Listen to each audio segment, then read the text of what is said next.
I'm Mitch Gallagher. Welcome to the Sweetwater Minute. We have a very special guest joining us today. Kenny Aronoff is here. Yep, Great very to see special. you again. Glad to have you back here. Yep, thank you. You've been here a few times. Yeah. You're like a Sweetwater I've actually regular. seen this thing grow. Yeah? Yeah, it's so impressive right now. It's off the charts. You know what blows me away the most about this place is that the vibe here is like, it's almost like being at the North Pole, you know, where everybody's happy. Right. It's very family-like. It's very impressed. Oh, thank you. I mean, it started with me going out to dinner when I landed here, and there's Chuck, you know, playing saxophone in a band, the owner, and we're sitting there hanging out. I'm like, wait a minute, that's the owner, and I mean, that's just so impressive. He's still playing, and his true passion is still, you know, music. Right. And he runs this humongous, you know, huge, incredible business when the music business is, you know, going through some massive changes. Right.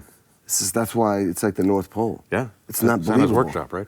What? Santa's workshop. It is. The vibe is great, and you can see it filters down from him into the employees, and you know, and then I'm feeling the whole thing. It's just the teamwork thing. People working late. Nobody ever it's just not even. Everybody likes being here. Right. Yeah. Everybody really realizes how fortunate they are to be here. Absolutely. You know? Absolutely. Yeah. Yeah. Yeah. There's no better place to be. That's for sure. Pretty amazing. I mean, is this a sort of a total act to suck me in? Is like That's it. To move from L.A., the heart of the music business, or what's left of it, you know, and come back here to Indiana. 'Cause I spent 35 years in Indiana. That's right. At Bloomington, yeah. So Fort Wayne's now the heart of the music industry. Huh? Well, it's not quite, but you guys are almost like it's We're working on it. You're working on it. You're almost becoming, as you know, right now. Okay, recording sessions and stuff like that are going like this, but Sweetwater's going like this. Right. It's like it's pretty amazing. Yeah, it's a fun so ride. impressive, I have to say. Thank you. Yeah. Well, we're glad you're here, and they've been keeping you busy out here. They've been keeping me busy. Just the normal lifestyle for Kenny Aronoff. You know, One thing after another. One thing after another. You know, I've worked very hard to make myself extremely busy. I'm a workaholic. My DNA is like a train or a jet with no brakes, you know. Right. You know, my mom is still, how do we make you kids like this? You know, my twin brother's the same way. Yeah. Why, you know, it's like, you know, it's just the way we are. Right. And so, so, you know, going one thing after another and working after hours and before, same, it's a big, you just saw me texting for an interview. Yeah. You know. Well, it's not work when you're having fun. Yeah, having fun. I mean, you know, I talk about, you weren't here, I did a presentation here for the sales meeting, and it's my life story, but it's based around 7 key ideas or concepts, and I call it the 7 keys to success in your career. And as I've been writing my autobiography, and I look at, you know, how did a kid, you know, at 11 years old saw the Beatles on the Ed Sullivan Show, like a lot of people did, and then see A Hard Day's Night in a movie theater, and say, you know, I want to be in the Beatles, and you know, I'm asking my mom, could you call somebody up? Because she's like, nice. Right, kid. So I started my own band and played Beatles and Beach Boys music, and 50 years later, I'm playing with Paul McCartney and Ringo, honoring them for that exact night. It was an anniversary of the Ed Sullivan Show, which was the night that changed America. 72 million people saw it, and how do you come from a town of 3,000 and end up 50 years later wishing you were in that band when you were 11? It's a crazy story. And like, how do you become a rock star? If I was your child and I went, Dad, I want to be a rock star, so which college should I go to? Or what book do I read to be a rock star? Right. It's not like saying I'm going to be a lawyer. You know, there's an obvious procedure to do that. Right. When you're a rock star, it's like, huh? And so that's the kind of the dreams come true kind of thing. But it's based on 7 things, which is very, very obvious if when I say them to you, but they really were what got me where I am, which is number 1, self-discipline. I mean, it all starts from there. 2, hard work fueled by passion, education. That's those 2 things together, you know, applying myself and working nonstop my whole life. And then that's like the vehicle that gets you somewhere through life. And the 3rd thing is you have to have a goal. And then a lot of people can't do this. You have to make a plan and then execute that plan. A lot of people get paralyzed. They have all these ideas, they just don't know what to do, and then they don't take a step, and when you don't take a step, you go nowhere. And I'm in my 4th big plan in my life, and this is all me looking back now. You know, from writing the book, I started to realize. And then 4th is, I call this thing called repetition and rudiments. Rudiments is a good drum term. Repetition and rudiments are skills that you need to, we all have these skills. Everybody in this room has a skill set that we use to make us successful and stay successful. A good analogy would be like a football player. They play 4 quarters on Sunday, 15 minutes, so that's an hour of clock time. What are they doing for the whole week to prepare for that 1 hour? Lifting weights, eating food, you know, stretching, cardio, whatever, watching tapes. They're constantly working on a skill set that will get them so they can perform, and and then they tweak it the next week, and then they tweak it the next week. You know, for me, it's like there's so many skills that I'm working on all the time, constantly tweaking. And then 5th is communication skills. And the question that somebody asked me in an interview once was like, why Kenny Aronoff? Why Kenny Aronoff? I'm like, what are you asking? What do you mean, why Kenny Aronoff? What a question. Are you asking why somebody would hire me? And they went, yeah. I'm like, never ever thought about that. I said, all I thought about was like, please hire me. And so to answer that question, there was an article done on me in the New York Times once, believe it or not, the New York Times. And they asked the producer, Don Was, has hired me on and off for 25 years. And they asked him, why do you hire Kenny? There's plenty of drummers. He said, I hire Kenny because I want him in the room next to me because he saves my sessions. And it's not just his playing. It's all that other stuff. It's that teamwork. It's that ability to get along with people. I call it communication skills. Being able to communicate. I got a great story about me and Bill Clinton, but I won't say it now. But the thing is, it's really, basically, the way I talked to him got him to talk to me a certain way. And it was really amazing. And so communication skills are really the cherry on the sundae for me, because that really separates me. I try to promote that and explain to people it doesn't matter how good you can be the greatest drummer, and I know a lot of great drummers, and you can't get along with them. Yeah. They got egos or whatever it is. And the 6th thing is a healthy life is a wealthy life. And think about it, or a wealthy life is a healthy life. But a healthy life, and I break it into 8 components: lifting weights, cardio, stretching. Lifting weights and cardio are great for your hormone structure, for strength and endurance. Cardio, if you don't strengthen the heart, the heart goes down and bye-bye. Right. So, yeah. And hormones fight, all the diseases and stuff like that. And then, stretching, obviously, flexibility and strength. And then diet, and then it then supplements, which I take, good vitamins and stuff to supplement, because a lot of people don't eat properly.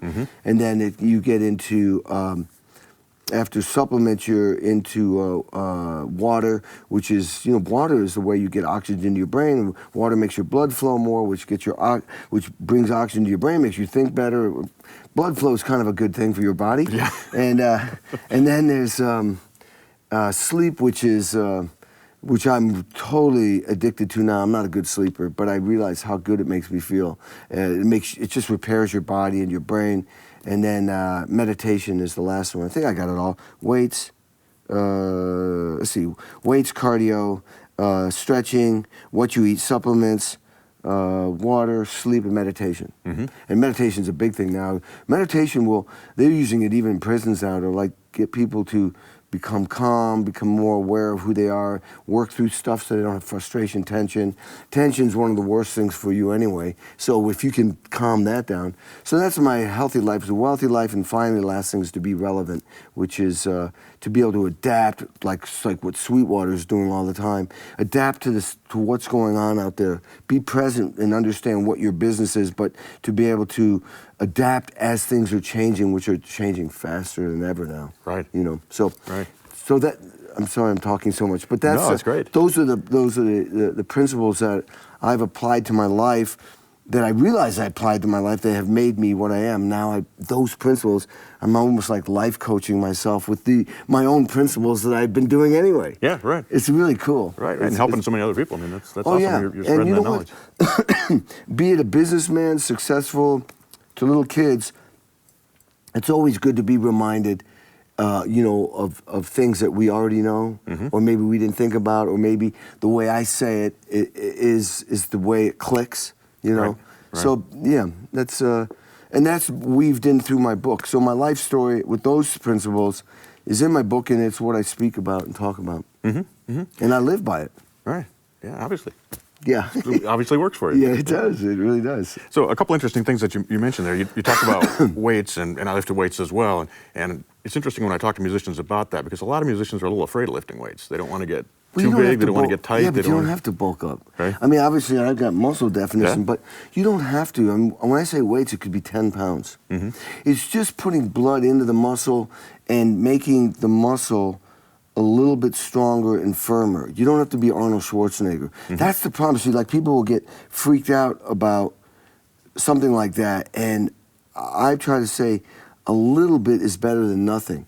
Apparently, as soon as men go through puberty, I think maybe it's for women too, you start losing the muscle mass and the things that make you gain muscle, and and so it's important to keep yourself young, and so you can get the most out of life.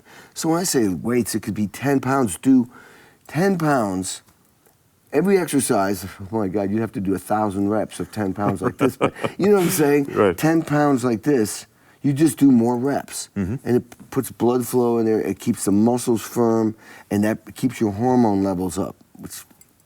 There's so many advantages to it. So that's what I'm saying.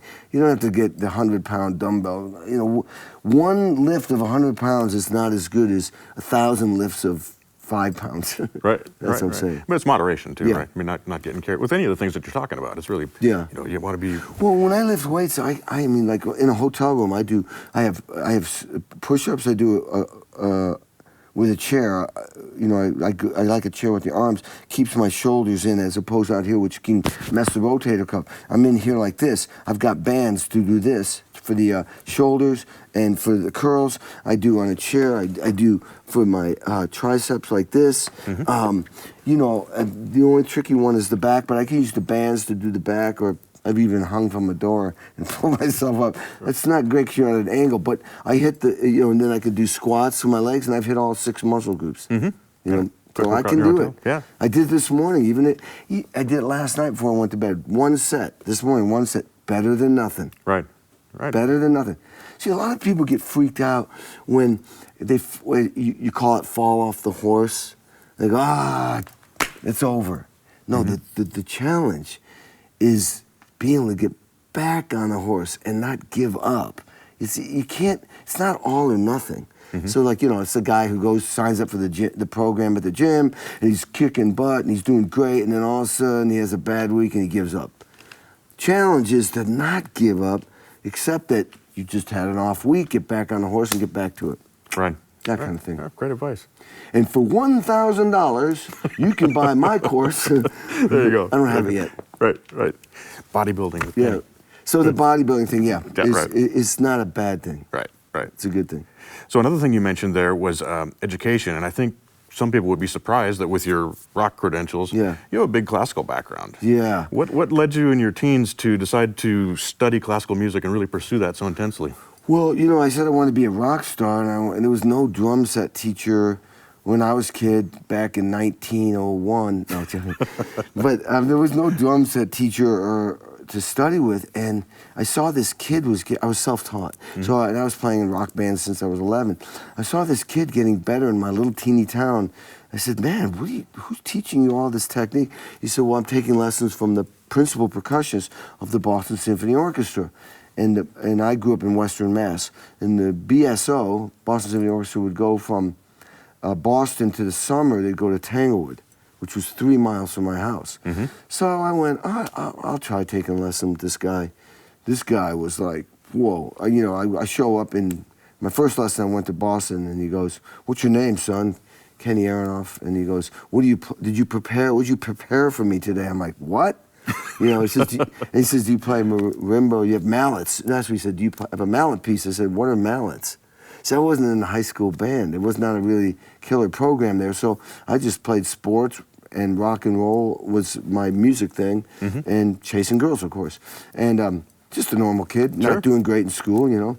And, you know, the blueprint for a rock and roll. Right. So anyway, I started studying with him, and you know, he put me on the practice pad. He got me into timpani and mallets. And when it was time to go to college, I mean, I wanted to do music. I mean, I couldn't think of anything else I wanted to do. So I wanted to go to college, and I wasn't good enough to get in like New England Conservatory, Indiana University, Eastman, Juilliard, all the big, you know, because these kids were really studying the mallets and the timpani and the legit snare drum since they were little kids. I was a little behind. So I was good enough to get into the University of Massachusetts, and in my fear of being behind, I was practicing 8 hours a day the summer before I went, where kids were partying. We're out of high school, last hurrah before we go to college to party even more. Right. I was practicing 8 hours a day. And I had a lot of catching up to. And that was my way of, you know, a long answer to a short question. That was my way of staying engaged in music. Little did I know that this was going to eventually benefit me. Now, all those years, I mean, at UMass, there was no teacher of drum set, so I was on my own, and I was trying to catch up with timpani and mallets, and I was so aggressive that even though I wasn't the best, and I knew I wasn't at the number three. There were three big schools in the United States: Juilliard, Eastman, Indiana University in Bloomington. So Eastman was right up the road, so I auditioned, and I didn't realize I got in. I was accepted, but there was no room for me for a transfer student. Then there was this really hot cellist who a junior I had a crush on. I heard she was going to Aspen Music Festival, a summer program run by Juilliard. So I went, ooh, I'm going to audition. I got in at the last second. I mean, I literally was on. I didn't get an acceptance letter, so I had planned my summer to go home, study with the percussionists, with Boston Symphony Orchestra, play in an Allman Brothers cool rock band, and I had a girlfriend back there, not the cellist, another one, you know, and I was literally driving away from school my last day, and I went, oh, I forgot my mail. I'll go back and check it. I got accepted to Aspen. Wow. 2 weeks later, I'm at Aspen. At Aspen, worst percussionist there. Everybody was so much better than me. But I was, you know, I'm a fight or flight guy, not a fight or flight. I just hung in there with humiliation and embarrassment and just stayed with it. The teacher there taught at Indiana University. Demanded to come to IU because he was brilliant as a philosopher, teacher, a leader. I mean, I knew I had to be around this guy. Right. I auditioned, got into Indiana University. That was my Indiana connection. Did 4 years there, worked my way from the bottom to the top. And for people who don't realize it, Indiana University was the biggest music school, and might have been in the world at that time. And the facility was so off the charts, so amazing. And that's how they became big, because Dean Bain went to Herman Wells, who was a guy who thought out of the box. He said, look, I can get the best music school in the world right here in Bloomington, Indiana. He says, tell me how you do that. He says, you get funded, and by the state, basically, you get money, and you offer incredible opportunity and teaching positions for the best orchestral players in the world. The Israeli Philharmonic, for the Chicago Philharmonic, from the Boston Symphony Orchestra, from the New York Met, from the New York Philharmonic. You bring them here, you bring the teachers here, you make the facility, and you'll get the students. They come to, and it happened. It worked? It worked, and I'm honored to have graduated from there with honors. I worked my way from the top. I won a concerto competition. I did it all. Graduated and went home. And, you know, the American dream is you go to school, you learn a skill, and you get a job in that skill, like my dad did. And I got accepted. Amazingly, I got a job in the Jerusalem Symphony Orchestra, in the Quito, Ecuador Symphony Orchestra, and I decided not to go. amazed me and my parents. I wanted to be in the Beatles. So Right. I started studying drum set. I was back to my plan B, or my second goal, practicing 8 hours a day, studying in New York and in Boston, back at home practicing 8 hours a day, and eventually came back to Bloomington to start a band called Streamwinner, where one of the dads was invested a lot of money in us for a PA, truck, lights, the whole thing. And the idea was we'd get a record deal and become rock stars. Didn't happen, but as I was going to move back to New York, I heard about this Johnny Cougar guy, looking for a drummer because his drummer quit or got fired. I auditioned, got the gig, and the rest is history. Right. Wow. Wow, that's an amazing story. Pretty amazing story. Yeah. So you were with him till... I was 17 years with him, from 1980 until 96. Right. Then I went to Bob Seger for a tour, and then went to Melissa Etheridge that same year for a tour. Somehow managed 11 months of touring, 20 albums on my days off. Wow. Yeah. I negotiated deals where you pay me, and it was really good money, on my days, but you don't have to pay me on my days off. You don't have to pay me. But on my days off, I own them. Right. And I was flying everywhere, doing records with Bon Jovi and, Travis Tritt, whoever. I mean, I was just everywhere. Right. And then I continued on with Melissa Etheridge, on and off for 10 years, and went to Joe Cocker, on and off for 10 years, John Fogerty, Smashing Pumpkins for a year, still with John Fogerty, and the Bodines.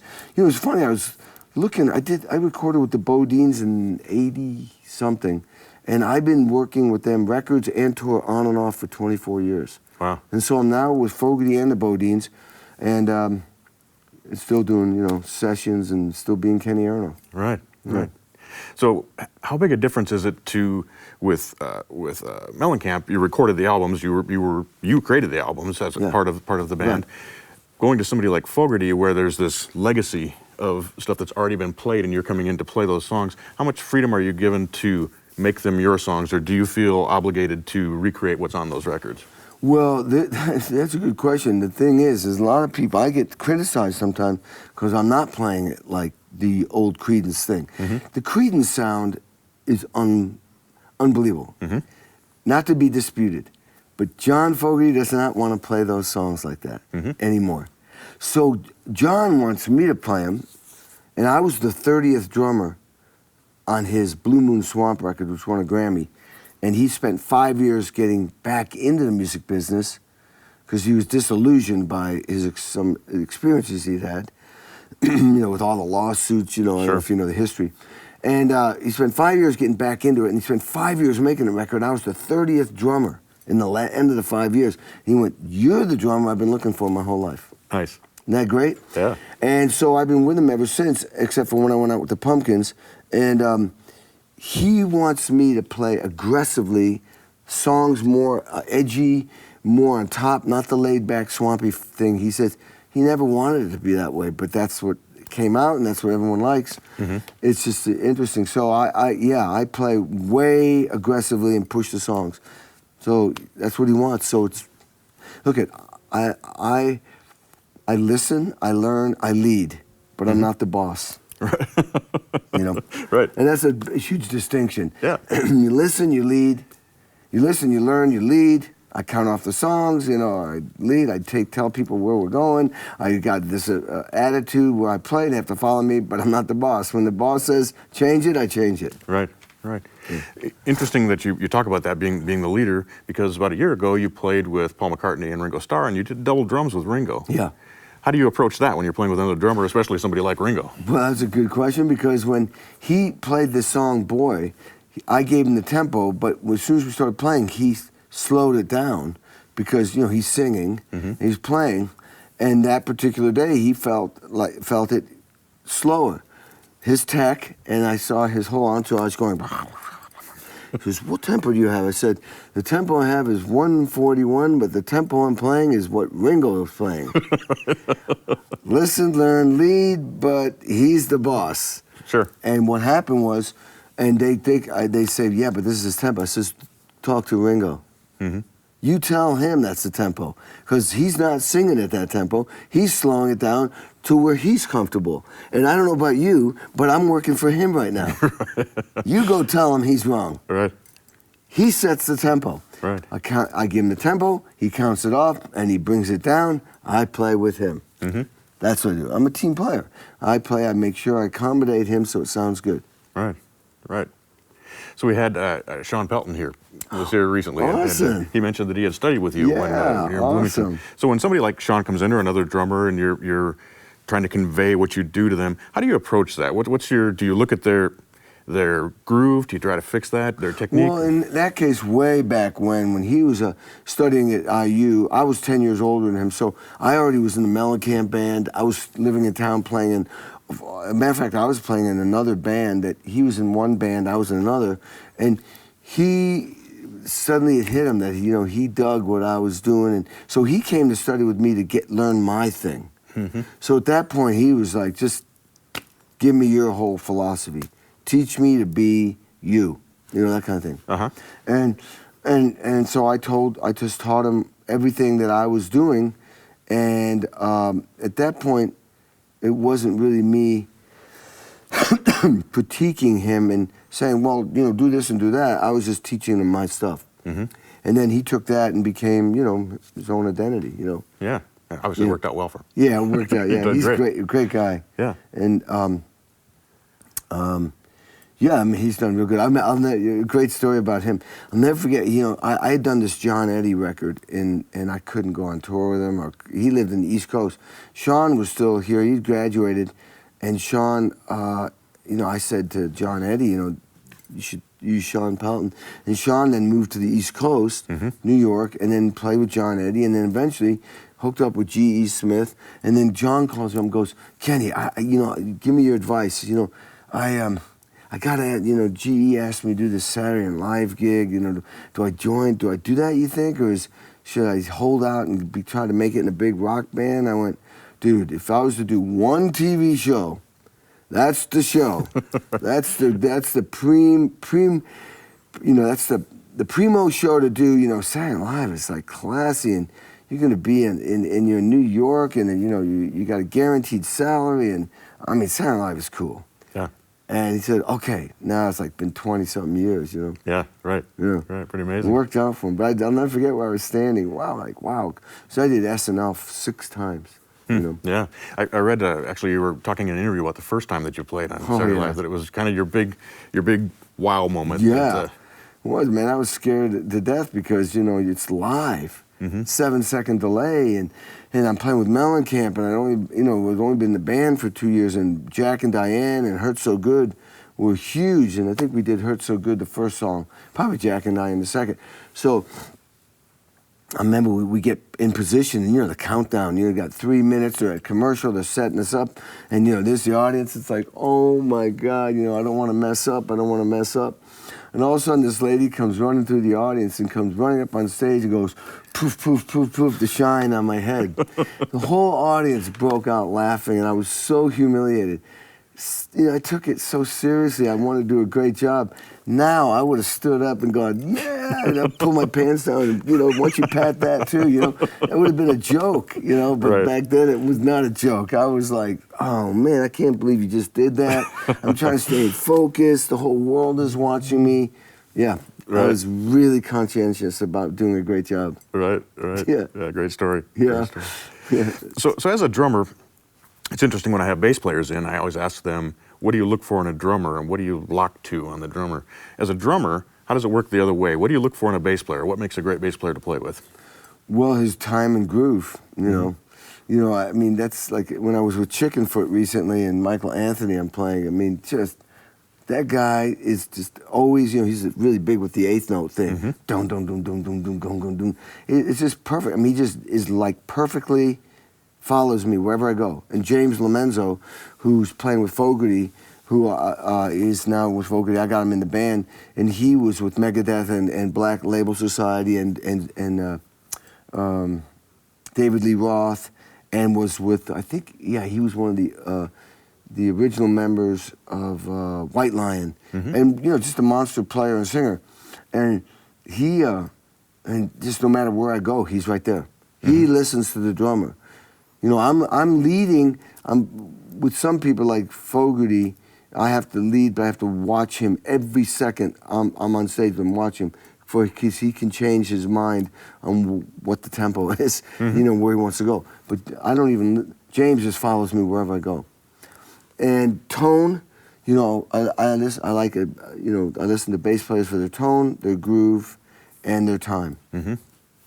You know, as long as I'm not having, if I don't have to, if I'm just going like, wow, that's amazing, then they're doing their job. If I'm going like, whoa, where are you, man? You're like falling behind, or, you know, what's that? You know, if I have to question what's going on, then that something's not right. But when I don't have to even think about it, then, you know, there's like so many great bass players I play with, you know, West Coast, you know, it's like Lee Sklar, Chris Chaney, Paul Bushnell, you know, well, in the East Coast, it was like T-Bone Walk was one of the greatest. Sadly, Sure. he passed away. Right. And then in Nashville, it was Michael Rhodes and Glenn Worf and Brigadello. I mean, just, and then that's just in the session world, you know. Right, right.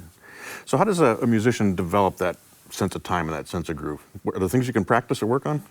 You can work on it, man. I have to work on it so much. Some people are just gifted with it. Just got, it's like some people have perfect pitch. Some people are born. Vic Firth was one of those guys, perfect time. Mm-hmm. Guy was just flawless. You know, me, I have to be very aware of it and on top of it. You can develop it. You ultimately, and this is what Vic told me, you want to ultimately hear the click in your head.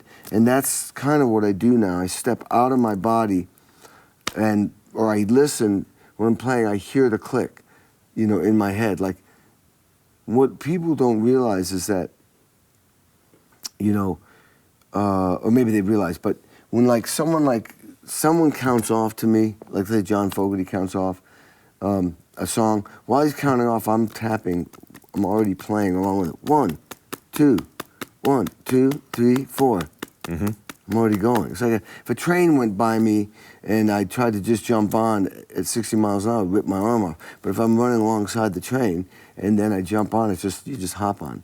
And with time, it's like that. The challenge for me with time is as I get playing, and I'm a very powerful player, I get, the blood starts flowing, you get real emotional, and you could get excited and push forward. Mm-hmm. Or the other way, if you're feeling a song, you feel this lazy kind of groove, it's being able to keep it steady. So it's like you have to get into a role like an actor in a movie, and once you get into character, you got to hold that character.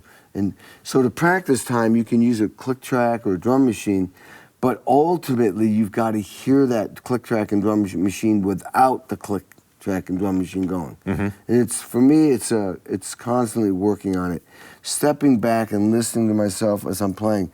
Hey, is that drummer, which is me, is he playing, is that time, the original tempo? Can you memorize what that original tempo is and stay with it through the whole song? Right. Through the peaks and valleys of emotion and dynamics.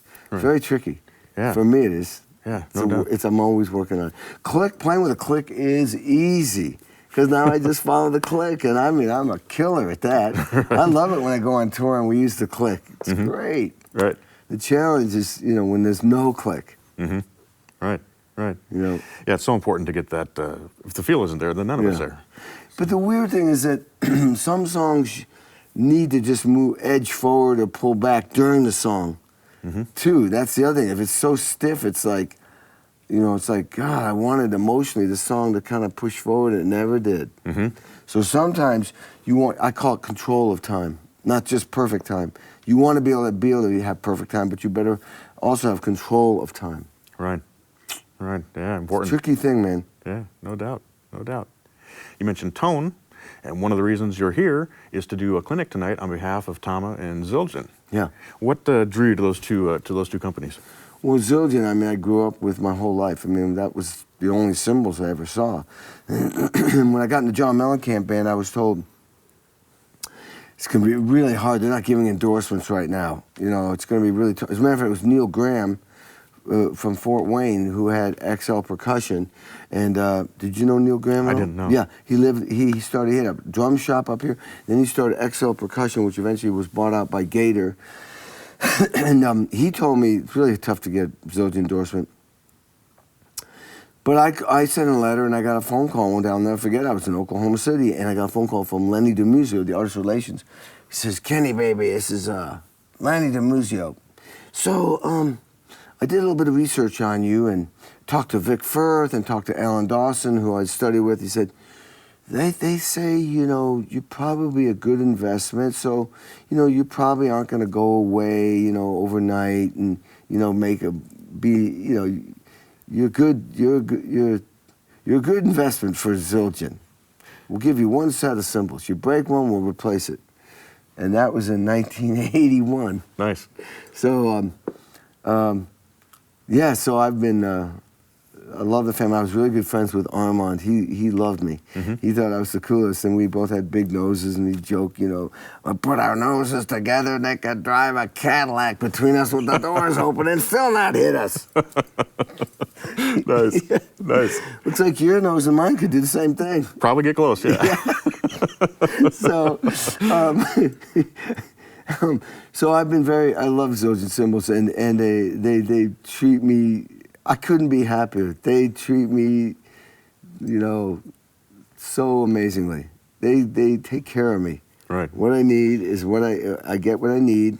I don't overdo it, but you know, I need a lot of stuff. I mean, at one point I had 2 drum sets in New York, 2 drum sets in Nashville, 2 drum sets in L.A., and I had like 9 drum sets in Indiana. Now they're all in L.A.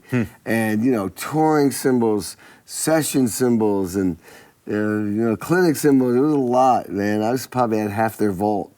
But I'm wearing multiple hats and spreading the love of Zildjian cymbals. Right. TAMA, same thing, Neil Graham had said, you know, you should check out this company, TAMA. They were really coming on strong. And I was blown away by their product. I mean, TAMA makes their drums. Doesn't matter what line it is, whether it's the beginner line or the top line, the quality is off the charts. Family-run business, Hoshino family, out of Japan. And I've never seen anything that they make as bad. Quality is off the charts. Unbelievable. I've been in the factory, very impressed, and they've treated me very, very well. I have my own signature line of snare drums, 3 of them, you know, I've been approached by other companies, and you know, walked down the path of, you know, but it's you know, they're just never going to do it, you know. Sure. You know, and every company can come up with a new color and a new thing, but ultimately my relationship with them is great, and the equipment's great. It works in the studio, works live. I like the sound. I like the image of that company. Most important, I like the product is great. Right. And I get what I need, and I need a lot. Right. Like I just mentioned all those drum sets. Yeah. You know, I Taking mean, there care was of it. one day, I think it was one week, I needed 6 or 8 drum sets. Wow. I was doing clinics and a photo shoot and a video shoot and this and that, and it was crazy. And they're there. Right. And that's what they're supposed to do. If I'm that guy and I'm that busy and I'm repping them, I mean, that's like one guy is showing their product off 8 times in 1 week. Well, that's great. You don't need 8 guys. You got one guy doing it 8 times. Sure. So that, you know, it's been great. Yeah. And you know, it's great. You know, that TAMA logo when I do Kennedy Center Honors or the Oscars or the Grammys, and I'm on TV and that logo's there. That's good for them. Absolutely. And Zildjian too. That's a 2-way thing, right? Yeah, Yeah, absolutely. Right. Right. We're so glad you're here. Thank you. Me too. All the stuff you've been doing. You got a clinic going tonight. Got a clinic tonight, and tomorrow a clinic in Poughkeepsie, and then off to the Mahawi Theater where I saw Hard Day's Night. I'm going to do my evening with Kenny Aronoff there. It's me coming home, basically where it all started. And they sent me, they had played a Hard Day's Night, and it was on the marquee, and underneath it was Kenny Aronoff, August 29th. For me to be on the marquee with a Hard Day's Night, where it all started at 11 years old, was huge. That's awesome. And I'm trying to finish this book. If I don't finish it, I'm going to be in prison. Because basically the publisher said, dude, let me just put it this way. He was joking, of course. Or was he? Was he? Says, I'm Italian, I'm from Jersey. Do the math. I suddenly, how come I hear that Godfather theme in the back of my head? The book will be there. Right. And it's tough, man, because I mean, I kept calendars of every year since 1980, and since 1977. So I have every session, Wow. every live gig, every clinic, everything Wow. documented. So the way I wrote the book is by years. And there's a lot of people that have like a big success with a band.